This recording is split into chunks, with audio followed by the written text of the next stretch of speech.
menjawab persoalan berkenaan dengan amalan yang Nabi SAW ikatkan selepas mana Nabi cerita keagungan 10 awal Zulhijjah. Dalam hadis riwayat Imam Ahmad, Nabi bersabda, "Ma min ayyamin a'zamu 'indallah." Tiadalah hari-hari yang lebih mulia, lebih agung di sisi Allah, dan tiadalah amalan soleh yang lebih dicintai oleh Allah berbanding hari-hari ini, yakni 10 awal Zulhijjah. Seterusnya Nabi sambung, fa'akthiru fihinna minat tahlil wat takbir wat tahmid. Maka perbanyakkanlah di dalamnya daripada tahlil la ilaha illallah, takbir Allahu akbar, tahmid alhamdulillah.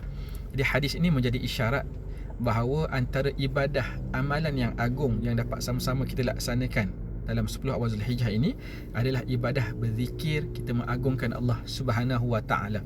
Dan juga kita lihat di sana rahmatnya Allah kepada kita, kerana kalau disebut sebagai amalan soleh ini banyak. Puasa tak semua orang mampu puasa, kalau sedekah pun tak semua orang mampu sedekah. Tapi bila sebut zikir, memperbanyakkan zikir, kan dia mampu untuk semua orang, dia mampu untuk semua lapisan masyarakat. Tidak perlukan dana yang banyak, tidak perlukan juga tenaga yang banyak untuk kita berzikir. Cuma perlu kepada muhasabah diri. Jadi mudah-mudahan Allah taufikkan kita untuk melaksanakan ibadah yang agung ini di pada hari-hari yang begitu agung. Dan sebagai penutup, saya nak kongsi berkenaan dengan lafaz zikir ini. Ada satu lafaz ataupun sirah yang begitu masyhur disandarkan pada sahabat, bagaimana lafaz ini terkandungnya tahlil, takbir dan tahmid. Dan lafaz ni sebenarnya selalu dah kita ucap bila mana nak menjelang hari raya, iaitu saya contohkan, Allahu akbar, Allahu akbar, Allahu akbar, la ilaha illallah wallahu akbar, Allahu akbar walillahil hamd.